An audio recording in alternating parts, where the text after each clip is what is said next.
আমি গতকালকের ২ টা কারণ দেখে আমি দেখলাম কি এটা সম্পূর্ণ 90 ডিগ্রি অ্যাঙ্গেলে ঘুইরা সীমানা অন্যদিকে চইলা গেল। জাসির কিছু পোলাপান আমরা দেখলাম কি যে হঠাৎ করে মনীষা চক্রবর্তীর দিকে তাদের নজর পড়ল যে এখানে যেহেতু জামাত ইসলামের প্রার্থী নাই সেক্ষেত্রে আমরা মনীষা চক্রবর্তীকে জিতাইতে পারি। কারণ, কারণ হচ্ছে সেদিন ডিবিসি নিউজের ডিবিসি চ্যানেলের একটা ওইখানে বরিশালের একটি আ টক শো বা কি বলতে পারি জনতার দরবার নামে একটি আয়োজন হইছে। তো আমরা জানি যে ফাইজুল করিম সাহেব অথবা ইসলামী আন্দোলনের কোন নেতাকর্মীরা এমন কোন টক শোতে অ্যাটেন্ড করে না যে এখানে হয়তোবা নারী উপস্থাপক অথবা নারী পার্টিসিপেন্ট এরকম কোন টক শোতে তারা অ্যাটেন্ড করে না। তো যেহেতু ওইটা একটা ইম্পোর্টেন্ট আয়োজন সেখানে তিনি যেহেতু একজন পীর সাহেব মানুষ তার সম্মানের সাথে যেহেতু যায় না তিনি সেই স্টেজ পারফর্মটা তিনি করেন নাই। করেন নাই বলতে তিনি মনীষা চক্রবর্তী যতক্ষণ পর্যন্ত স্টেজে ছিল ততক্ষণ পর্যন্ত তিনি অ্যাটেন্ড করেননি। সে চলে গেছে তারপরে সে এখানে উপস্থিত হইছে। তো বিহাইন্ড দ্য স্ক্রিন এ কি হয়েছে তা তো আমরা জানি না। পরবর্তীতে শুনলাম যে তাকে নাকি তিনি ওখানে লুকায়ে ছিল। পরবর্তী মনিতা চক্রবর্তী যাওয়ার পরে সে এখানে আসছে। তো এই সমস্ত ঘটনাগুলো জাসির কিছু বট আইডি দেখে এগুলো প্রচার করা হচ্ছে। মনীষা চক্রবর্তীকে ওইখানে এখন হিরো তো না হিরোইন বানানোর চেষ্টা করতেছে। এগুলো দেখলাম।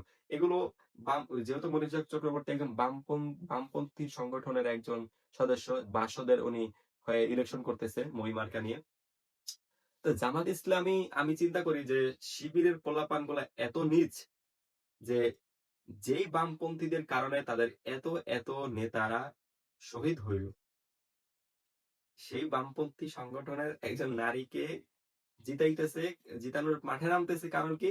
ফয়জুল করিম সাহেব তাদের জোটে নাই। আরো ইন্টারেস্টিং ব্যাপার হইছে কি?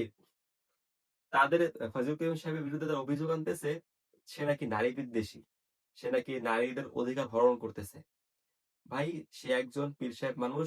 সে শরীয়তের বিধিবিধান মেনে সে নারীদের সামনে তার গায়রতের কারণে সে না যাইতে পারে। এটা তার অধিকার। এটা তো তার অন্যায় না। শফিকুর রহমান সাহেব তিনি পর্দার বিধান ঠিকমতো পালন করতে পারে না। এটা তার ব্যর্থতা। ফয়জুল করিম সাহেব তিনি পর্দার বিধান ঠিকমতো মানতে পারে এটা তার সক্ষমতা। এখন আপনি যেটা ব্যর্থ যেখানে সেইটা আপনি সেই ব্যর্থতাকে হতে হবে কেন? আমরা দেখছি সেদিন শহীদের মাকে সে শহীদের মা শফিকুর রহমান সাহেবকে জড়াই ধরছে। আচ্ছা এখানে তো আমরা তো বুঝতে পারছি যে আবেগ কন্ট্রোল করাটা খুবই মুশকিল। আবেগের উপরে কিছুই নাই। এইজন্য বলে যে যারা আশেক তাদের জন্য অনেক বিধিবিধানও শিথিল। আশেকের কোনো মাযহাব নাই। এরকম একটা কথা আছে। এখন ব্যাপার হইছে কি সেইটা আপনাদের বিরুদ্ধে যখন বলা হয়েছে যে শফিকুর রহমান সাহেব সেখানে মহিলাদের সাথে দেখা করতে গেছে, এটা প্রটোকল ছিল না। সে একজন নারী হিসেবে তাকে হয়তোবা জড়াই ধরেছে শহীদের মা। আমরা তাকে রেসপেক্ট করি, সম্মান করি। কারণ আমরাও সেই আন্দোলনে আমরা ছিলাম। আমরাও হয়তোবা মারা যেতে পারতাম। আল্লাহর রহমতে আমরা বেঁচে আছি। তো শফিকুর রহমান সাহেবের বিরুদ্ধে তিনি একজন ইসলামী দলের আমির, তার বিরুদ্ধে তাকে অনেক মানুষ ইসলামী নেতা হিসেবে জানে। তার বিরুদ্ধে যদি শরিয়া বিরোধী, পর্দা বিরোধী কোনো কাজ একটা যদি হয়ে যায়, মানুষ তো কথা বলবে। তো সেটা জবাবটা হবে এরকম যে হ্যাঁ, এখানে অজ্ঞতাবশত, আবেগের বশত এটা হয়ে গেছে। তো এটা সবাই এভাবেই ট্রিট করত। মানুষ বলছে, আপনারা এটাকে কাউন্টার দিতেছেন কি দিয়ে? ঢাল বানাইতেছেন শহীদের মাকে। যে শহীদের মাকে নিয়ে নোংরামি করছে। আপনাদের মাথার আইকিউ মোটেই নাই।